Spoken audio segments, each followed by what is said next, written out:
So we have U.S. President Donald Trump hiking America's global tariff rate to 15% after the U.S. Supreme Court struck down his sweeping global import levies on Friday. Our guest says there is a possibility the court decision will lead to a harsher Trump stance in the CUSMA broad North American trade pact negotiations coming up this summer. We're joined by Kyle Taylor, wealth advisor and portfolio manager at Tridelta Private Wealth. Thank you very much indeed for joining us, Kyle. I know it's a fluid situation, but this may not bode well for the North American trade pact talks. Yeah, I certainly think that, well, right now, what we still have with some of the drama on Friday, I would argue that it's not necessarily about the tariffs themselves. It's about the unpredictability of this administration and what that may mean for established trade deals. And whether it's Europe, trade deals with Asia, or the approaching renewal or renegotiation in the summer with Canada and Mexico, I think it'll lead to some harsher stances by the Trump administration. We've already seen him target pretty specific areas of the Canadian economy. The most recent news items were around Bombardier, or whether it's a bridge between Windsor and Detroit. I think it can be, something that can be a detractor for the Canadian economy, more so than what we've already seen. But I think that there will be opportunities for those who are willing to be patient and take advantage of some of the near-term noise. One earnings report investors are watching, to put it mildly, is Nvidia on Wednesday.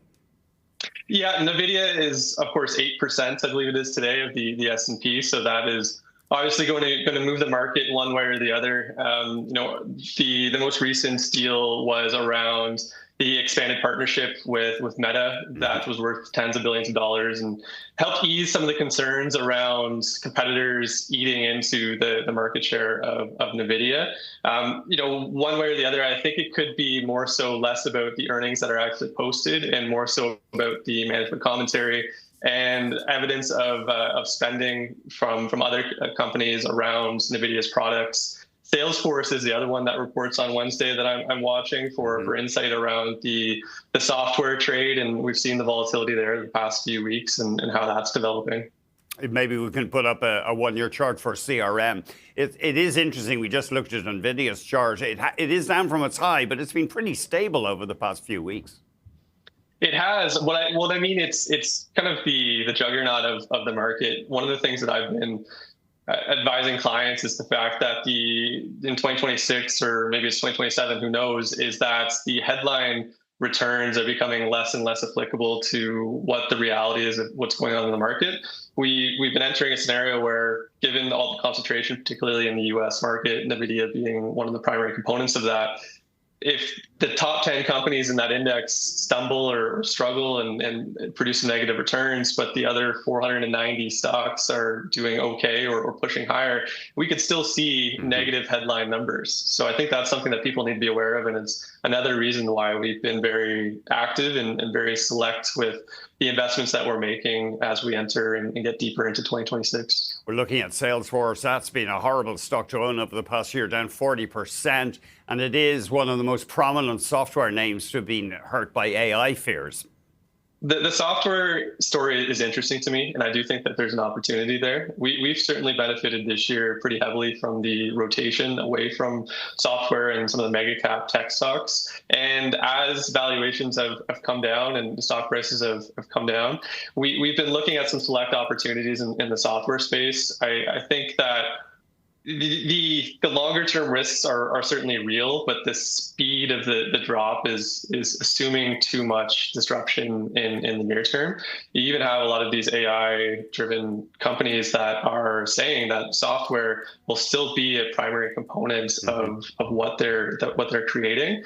And I think in the case of some of the larger companies, whether it's Microsoft, Google, those companies are so large. They have such a large and vast access to capital. We've seen the debt raising that's been going on.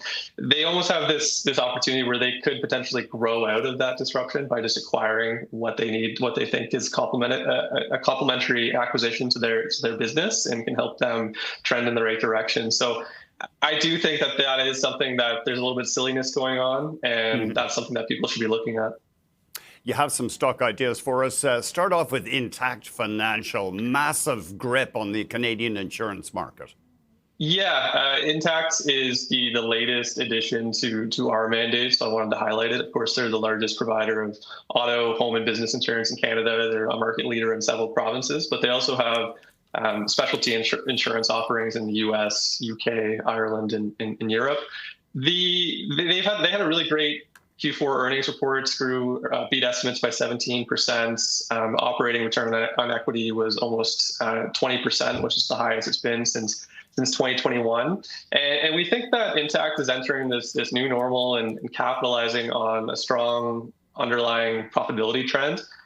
Seeing progress on their U.S. segments, UK and Ireland was improving. Canada, they're showing some great retention.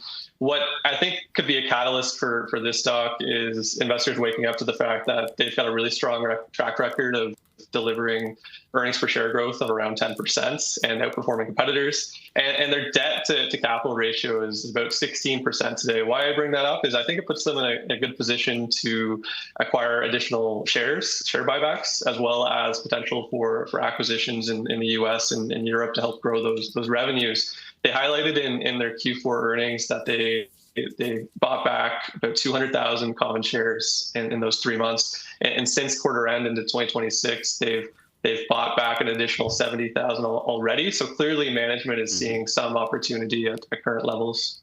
We're tight for time, but 5N Plus is a stock that's drawing your attention as well. You like the look of this one?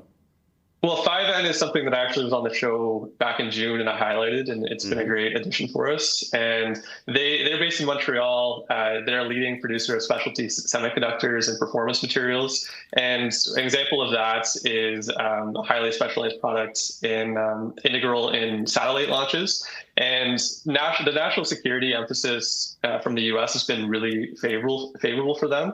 There was news in January that the U.S. is investing to expand a germanium production facility in Utah. And that's something that I think the near-term benefits will be limited, but the longer-term potential is considerable and speaks to 5N's efforts to entrench themselves in the U.S. market and capitalize on the national security mantra that's really not going away. Kyle, thanks very much indeed.